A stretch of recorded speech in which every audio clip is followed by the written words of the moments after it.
નમસ્કાર. જ્યારે પણ કોઈને હાર્ટ પ્રોબ્લેમ થાય છે, ભલે બ્લોકેજ હોય, બીપી હોય, એન્જિયોપ્લાસ્ટી થઈ ગઈ હોય કે બાયપાસ પછી રિકવરી ચાલી રહી હોય, તો મોટાભાગનું ફોકસ ફક્ત રિપોર્ટ અને મેડિસિન પર જ હોય છે. પણ એક ઇમ્પોર્ટન્ટ પ્રશ્ન છે, શું બોડીનું ઇન્ટરનલ એન્વાયરમેન્ટ હિલિંગ માટે રેડી છે? કારણ કે હાર્ટ ખાલી એક પંપ નથી. હાર્ટનું connection stress, digestion, sleep, hormones અને નર્વસ સિસ્ટમ બધા સાથે હોય છે. એટલે માધવબાગમાં હાર્ટ કેરનો અપ્રોચ ફક્ત સિમ્ટમ્સ કંટ્રોલ કરવાનો નથી, પણ બોડીને હીલ ફ્રેન્ડલી સ્ટેટમાં લાવવાનો હોય છે. અને આ ઇન્ટિગ્રેટેડ અપ્રોચનો ઇમ્પોર્ટન્ટ પાર્ટ છે પંચકર્મ. હવે ઘણા લોકો વિચારે છે પંચકર્મ એટલે ફક્ત મસાજ કે રિલેક્સેશન થેરાપી, પણ એકચ્યુઅલી પંચકર્મ આયુર્વેદનું એક સ્ટ્રક્ચર્ડ ડિટોક્સિફિકેશન અને રિસ્ટોરેશન પ્રોસેસ માનવામાં આવે છે, જેનું ફોકસ બોડી, માઇન્ડ અને મેટાબોલિઝમને બેલેન્સ કરવાનું હોય છે. સૌથી પહેલાં આવે છે સ્નેહન.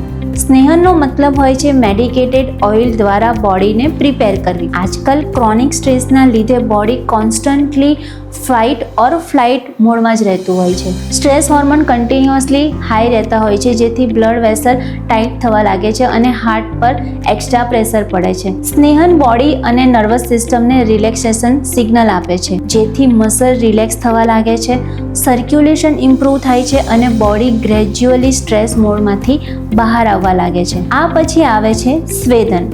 આ એક જેન્ટલ સ્ટીમ બેઝડ થેરાપી હોય છે. એનો પર્પઝ અગ્રેસિવ સ્વેટિંગ નથી હોતું, પણ સર્ક્યુલેશન અને સ્ટીફનેસને ઇમ્પ્રૂવ કરવાનું હોય છે. હીટના લીધે બ્લડ વેસલ્સ નેચરલી રિલેક્સ થઈ જાય છે, ટિશ્યુ સોફ્ટ બને છે અને બોડીમાં એક્યુમ્યુલેટેડ સ્ટીફનેસ ઓછી થવા લાગે છે. જ્યારે બ્લડ સર્ક્યુલેશન ઇમ્પ્રૂવ થાય છે, ત્યારે હાર્ટને બ્લડ પંપ કરવામાં રિલેટિવલી ઓછું રેઝિસ્ટન્સ ફીલ થાય છે. ત્યારબાદ આવે છે વિરેચન. વિરેચન એક સુપરવાઇઝ ડિટોક્સિફિકેશન પ્રોસેસ માનવામાં આવે છે. આયુર્વેદ પ્રમાણે જ્યારે મેટાબોલિઝમ ડિસ્ટર્બ થઈ જાય છે, ત્યારે બોડીમાં આમ એટલે કે ટોક્સિન્સ જમા થવા લાગે છે, ત્યારે ઇન્ફ્લામેશન અને ડિઝીઝ પ્રોસેસ ધીમે ધીમે વધવા લાગે છે. વિરેચનનો પર્પઝ ઇન્ટરનલ મેટાબોલિક લોડને રિડ્યુસ કરવાનો હોય છે. આયુર્વેદિક પ્રિન્સિપલ પ્રમાણે લીવર, ડાયજેશન અને મેટાબોલિઝમને સપોર્ટ કરીને બોડીને રિસેટ સ્ટેટમાં લાવવાનો પ્રયત્ન કરવામાં આવે છે. અને આજે મોડર્ન સાયન્સ પણ ક્રોનિક ઇન્ફ્લામેશનને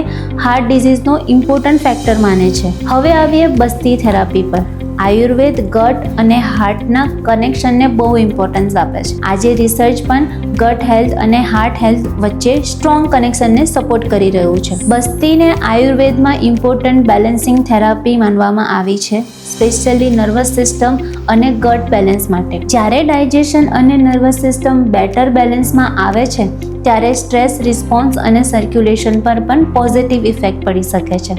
અને હવે એક બહુ યુનિક થેરાપી છે શિરોધારા. એમાં મેડિકેટેડ લિક્વિડને ફોરહેડ પર કન્ટિન્યુઅસલી ફ્લોમાં આપવામાં આવે છે. ઘણા લોકો આને ફક્ત સ્પા થેરાપી સમજે છે, પણ એનો ફોકસ ડીપ રિલેક્સેશન અને સ્ટ્રેસ રિડક્શન પર હોય છે. હાર્ટ પેશન્ટમાં એન્ઝાયટી, ફિયર, પુઅર સ્લીપ અને મેન્ટલ સ્ટ્રેસ બહુ કોમન હોય છે. અને જો માઇન્ડ કોન્સ્ટન્ટલી સ્ટ્રેસમાં હોય તો રિકવરી પણ અફેક્ટ થઈ શકે છે. Shirodhara relaxation, support, sleep quality અને કામનેસ ઇમ્પ્રૂવ કરવામાં ખૂબ મદદ કરે છે.